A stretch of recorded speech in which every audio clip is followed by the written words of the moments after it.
ఉపాధ్యాయ బదిలీలపై AP ప్రభుత్వం కీలక నిర్ణయం తీసుకుంది. ఇకపై ప్రతి సంవత్సరం బదిలీలు చేపట్టాలని నిశ్చయించింది. ఇందుకోసం చట్టమే తీసుకురానుంది. ప్రస్తుత విధానంలో టీచర్ల బదిలీలపై స్పష్టత లేకుండా పోయింది. ఏటా చేయాలా లేదా చేస్తే ఏ సమయంలో చేయాలనే దానిపై గందరగోళం నెలకొంది. ప్రతిసారి టీచర్ల వినతులు ప్రభుత్వం అభిష్టం ఆధారంగా 2-3 ఏళ్లకోసారి బదిలీలు చేస్తూ వస్తున్నారు.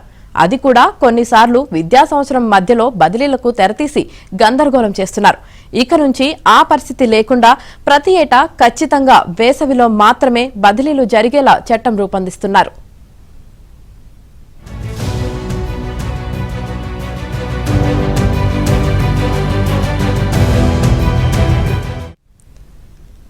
ఇప్పటికే దీనిపై పలు దఫాలుగా ఉపాధ్యాయ సంఘాలతో చర్చలు జరిపిన పాఠశాల విద్యాశాఖ నిబంధనలపై కొంత స్పష్టతకు వచ్చింది. వారం రోజుల్లో ముసాయిదా బిల్లును తయారు చేసి దానిపై మళ్లీ అభిప్రాయాలు తీసుకుని తుది రూపమిస్తుంది. సదరు బిల్లును వచ్చే బడ్జెట్ సమావేశాల అసెంబ్లీలో ప్రవేశపెట్టాలని నిర్ణయించింది. ముసాయిదా బిల్లు ప్రకారం తప్పనిసరి బదిలీలకు టీచర్లకు 8 ఏళ్లు, ప్రధానోపాధ్యాయులకు 5 ఏళ్ల సర్వీసును ప్రామాణికంగా తీసుకోనుంది. ఏటా మే 31వ తేదీన కటాఫ్ తేదీగా పరిగణించి సర్వీసును లెక్కించే విధంగా బిల్లును రూపొందిస్తోంది.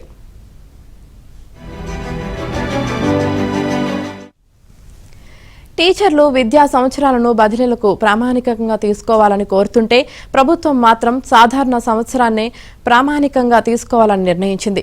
0 సర్వీస్ బదిలీలు ఉండాలని ఉపాధ్యాయులు కోరుతున్నారు. దానిపై ఇంకా స్పష్టత రావాల్సి ఉంది. సార్వత్రిక ఎన్నికలు, జనాభా గణన ఉంటే తప్ప ఇకపై ఏటా ఖచ్చితంగా బదిలీలు జరుగుతాయి. ప్రస్తుత విధానంలో ప్రభుత్వం టీచర్ల బదిలీలకు షెడ్యూల్ విడుదల చేసిన వెంటనే కొందరు న్యాయస్థానాన్ని ఆశ్రయించడం, ఆ షెడ్యూల్ పదే మారిపోవడం జరుగుతుంది. కొత్త చట్టం అమల్లోకి వస్తే ఇకపై న్యాయ వివాదాలకు తావు ఉండదని ప్రభుత్వం భావిస్తోంది.